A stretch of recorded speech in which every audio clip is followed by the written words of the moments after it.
गोहद मौके 2 दर्जन गांव बाढ़ की चपेट में। प्रशासन ने अलर्ट जारी किया है। कच्चे मकान गिरे, कई ग्रामों से संपर्क टूटा, गोदाम में रखा खाद गेहूं हुआ खराब, स्कूलों में भरा पानी, नहीं पहुंच सके शिक्षक। गोहद नगर और ग्रामीण क्षेत्रों में मंगलवार की रात्रि से शुरू हुआ पानी गुरुवार दोपहर तक बाढ़ का रूप धारण कर चुका है। नगर के जल संसाधन कार्यालय और आवासीय कॉलोनी तालाब का रूप धारण कर चुकी है। जनपद पंचायत गोहद की ग्राम पंचायत मदनपुर के मजरा श्यामपुरा में आधा दर्जन कच्चे मकान गिरने से किसानों पर आफत आ गई है। यहाँ ग्रामीणों को आंगनबाड़ी भवन में शिफ्ट किया जा रहा है, जिनके भोजन की व्यवस्था पंचायत कर रही है। ग्वालियर की ओर से आ रहा पानी बिसली नदी का जल स्तर बढ़ा है, जिस कारण से ग्राम पंचायत पिपरौली के मजरा बंजारे का पूरा, माता का पूरा, आलोरी पंचायत के मजरा, जियाजीपुर, चंदोपुरा, चंदहार, भगवासा, गिरगांव में बाढ़ की संभावना बनी हुई है। कनीपुरा, बिरखड़ी, एचाया हाई स्कूलों के बाहर और सड़क पर पानी अधिक होने से शिक्षक विद्यालय नहीं पहुंच पा रहे हैं। देहगांव सेवा सहकारी संस्था के गोदाम में रखा खाद गेहूं, शक्कर, नमक के खराब होने की भी खबर है। भिंड से अवधेश भदौरिया की रिपोर्ट। हाँ, ये आप ही का मकान है? हाँ। क्या नाम है आपका? हमारा? हाँ। सोनकली। अच्छा, तो ये मकान कैसे गिर गया आपका? रात के गिरे गो। किस वजह से? 12-1 बजे के टाइम पे गिरा है। अच्छा, तो आपने कहीं सरपंच को या किसी अन्य अधिकारी को, किसी को अवगत कराया है कि हमारा मकान गिर गया है, हम परेशान हैं? जिनको थानसिंह को लगाओ मैं। अच्छा सवेरे। अच्छा, तो इन्होंने क्या कहा? इनने जी कही कि बहन हम आ गए सवेरे। बिल्कुल ठीक है। तो अब आपकी क्या स्थिति है? आप कैसे खाना बना रही हैं, क्या कर रही हैं, कैसे रह रही हैं, ये बताइए। कोई व्यवस्था ही नहीं है। ऐसे ही बना हुआ है? ऐसे ही आप? भींजे में ही। ओ, चलो ठीक। ऐसे भींजे को। यानी कि आपका अनाज पानी भी भींज गया है? सब ही भींज को। अच्छा, बच्चा सारी रात बैठे भाई। हाँ बताइए। ये मदनपुरा की ग्राम पंचायत का श्यामपुरा गांव है, इसमें कई मकान गिर चुके हैं, तो इसकी प्रशासन ने क्या व्यवस्थाएं की हैं, क्या आपको जानकारी है? सुबह 6 बजे मेरे पास श्यामपुरा से फ़ोन आए लोगों के कि यहाँ पे कुछ मकान गिर गए हैं, कुछ दीवारें गिर गई हैं। तो मैं 7:30 बजे के टाइम यहाँ आया गांव में।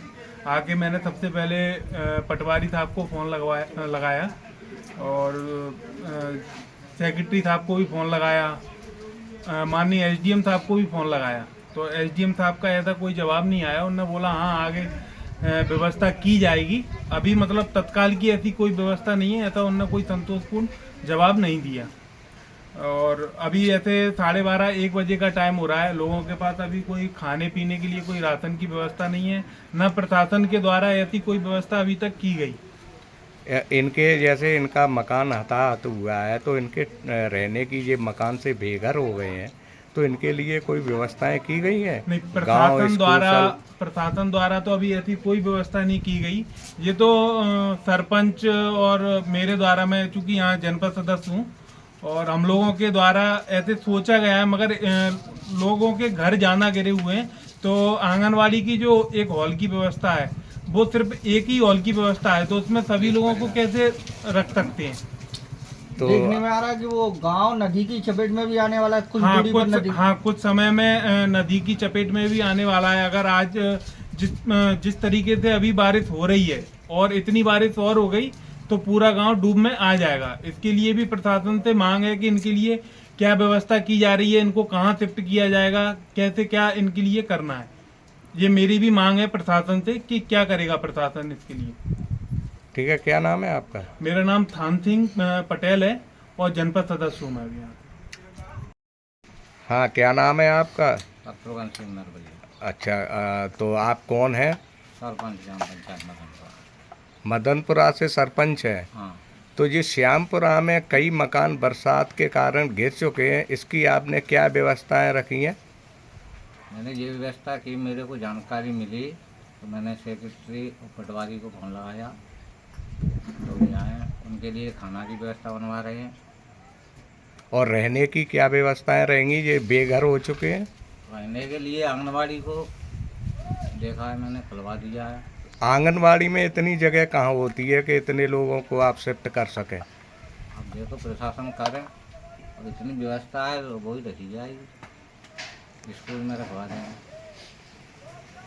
हाँ मैम, ये मदनपुरा पंचायत में जो मकान गिरे हुए हैं बरसात के कारण, ये क्या वजह रही होगी? सर वजह यही है कि पानी बरस रहा है कल से, मकान कच्चे बने हुए हैं। क्या कहीं नालों की क्या किसी उसकी रुकावट रही, जिसकी वजह से मतलब गांव में पानी भर रहा है और मकान हताहत हो रहे हैं?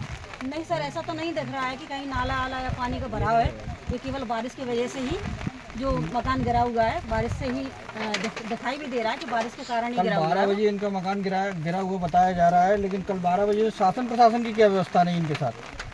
सर मुझे तो इन्होंने नहीं बताया कि 12 बजे तक, मुझे जैसे ही जानकारी मिली है वैसे ही मैं आई हूँ। आपको मौका कब देखने अवगत के हुआ लिए। सर मुझे अभी सुबह ही जानकारी हुई है, जैसे ही मैं सुबह आई कितने हूँ। बजे? जस्ट 1-1.5 घंटे पहले की बात है। 6 बजे के करीबन बता रहे हैं ये लोग कि 6 बजे के करीबन आपको मैं अवगत बराबर कराया इन लोगों से संपर्क में रही हूँ। इनकी खाने पीने की क्या व्यवस्था नहीं अभी तक, और इनका व्यवस्था के लिए सरपंच साहब से बोल दिया गया है, सेक्रेटरी को भी बोला गया है कि भाई इनकी खाने पीने की व्यवस्था कराएं। रहने की क्या व्यवस्था इनके की रहने है? के लिए पंचायत भवन की व्यवस्था, आंगनबाड़ी की व्यवस्था कराई गई है। कितनी देर के करीबन इनकी व्यवस्था होने की संभावना है? बताइए तो अभी हो जाएगी। जस्ट अभी कितना टाइम नहीं, आप लगेगा? खुलवाइए, तुरंत खुलवाइए, खुली हुई है खुलवाइए और है ना इनको आप सेटल ये बताएं करवाइए। कितनी देर में व्यवस्था होने की संभावना है? अभी जो सरपंच साहब वो बता रहे कि अभी हो जाएगी। मैं और देखती हूँ आंगनबाड़ी का क्या स्थिति है यहाँ, देखते खुलवाते तकरीबन हैं। आपके आदेश के अनुसार कितना टाइम लगेगा? मैं तो कहती हूँ कि अभी उनको हाँ दादाजी, आप ही का मकान है? हाँ, क्या ये नाम है? कैसे गिर गया ये? ये बारिश से। अच्छा, कब से हो रही है ये बारिश? बारिश हो गए 2-3 दिन। 2-3 दिन से बारिश हो रही है, तो इसमें किसी को कोई चोट वगैरह या कोई वजह हुई? नहीं, हल्की सी चोट आई है। किसको? अकस्सी। तो अब क्या आपके लिए व्यवस्थाएं की गई हैं शासन के द्वारा? कोई व्यवस्था नहीं है साहब।